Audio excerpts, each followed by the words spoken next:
Assalamualaikum warahmatullahi wabarakatuh. Kami dari kelompok 2. Saya sebagai moderator Natasha Adalia dengan NIM 2120 803044 dengan rekan saya. Ferry Ardianda dengan NIM 2110 8030 18. Baiklah, kali ini kami akan mempresentasikan tentang materi Decision Support System, konsep, metodologi, and technologies. Materi yang pertama akan dijelaskan oleh rekan saya, Ferry Ardianda. Kepadanya saya persilahkan. Apa sih itu Decision Support System? Sistem pendukung keputusan adalah sistem informasi berbasis komputer yang dirancang untuk membantu pengambilan keputusan dalam organisasi ataupun bisnis. Sistem pengambil keputusan mengumpulkan dan memproses informasi dari berbagai sumber, termasuk data internal dan eksternal, serta pengetahuan pribadi penggunanya, untuk menghasilkan laporan, grafik, atau simulasi yang membantu dalam proses pengambilan keputusan.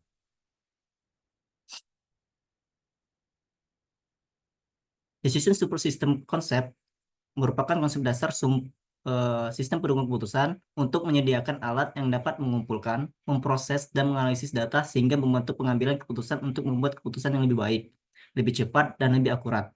Sistem pendukung keputusan mendukung proses pengambilan keputusan dengan menyediakan informasi relevan dan analisis mendalam secara interaktif dan adaptif. Memungkinkan pengguna berinteraksi dengan data dan model analitis.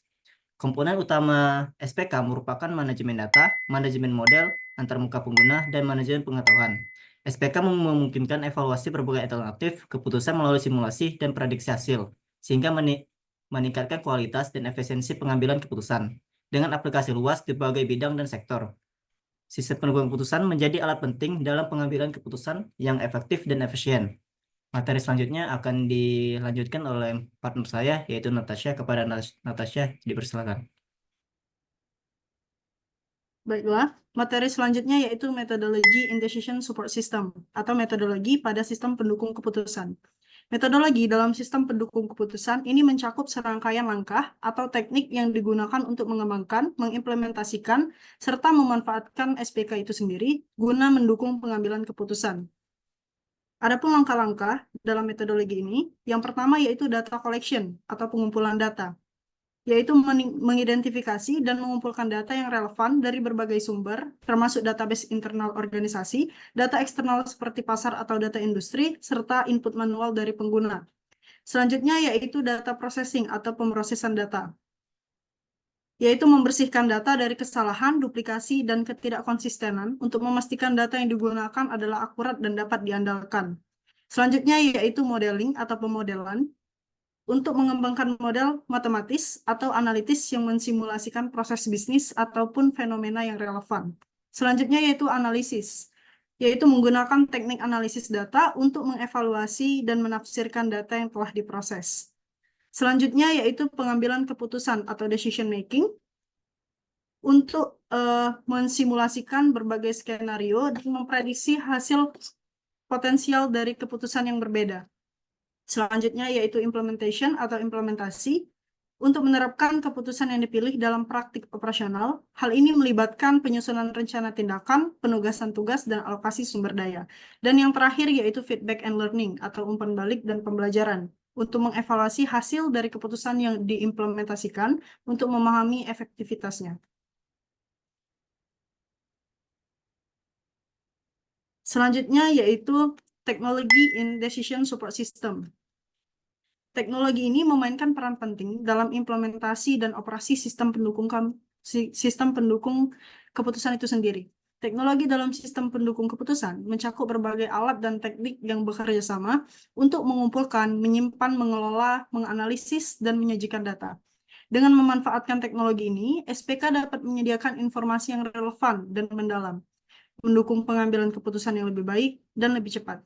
Teknologi ini juga memungkinkan SPK untuk menangani data dalam jumlah yang besar, melakukan analisis yang kompleks, dan menyediakan antarmuka pengguna yang intuitif, serta menjadikannya alat yang sangat efektif dalam pengambilan keputusan di berbagai bidang dan industri. Adapun beberapa teknologi yang biasanya digunakan dalam sistem pendukung keputusan ini, yang pertama yaitu DBMS atau Database Management System. DBMS ini adalah perangkat lunak yang bertanggung jawab untuk penyimpanan, pengambilan, dan pengelolaan data.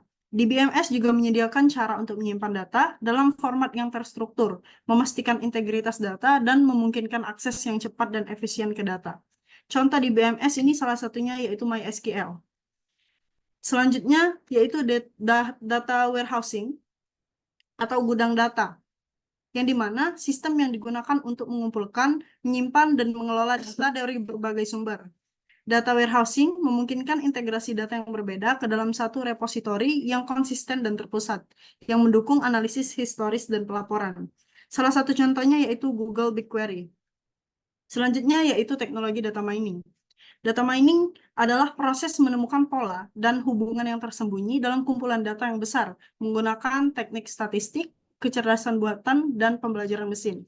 Hal ini digunakan untuk menghasilkan wawasan yang dapat digunakan untuk pengambilan keputusan. Salah satu tools yang dapat digunakan dalam data mining ini yaitu RapidMiner.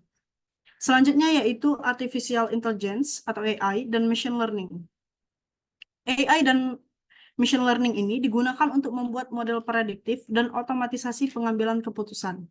Teknologi ini memungkinkan SPK untuk memprediksi hasil berdasarkan data historis dan tren saat ini. Salah satu contohnya yaitu TensorFlow. Selanjutnya yaitu modeling tools atau alat pemodelan yang digunakan untuk mengembangkan model matematis dan analitis yang mensimulasikan proses bisnis atau fenomena tertentu. Alat ini membantu dalam memahami, menganalisis, dan memprediksi berbagai skenario.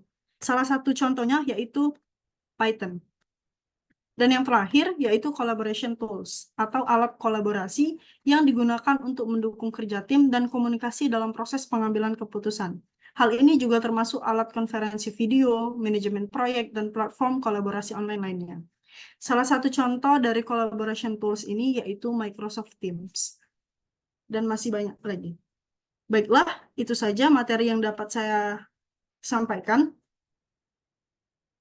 Sekian, terima kasih. Wassalamualaikum warahmatullahi wabarakatuh.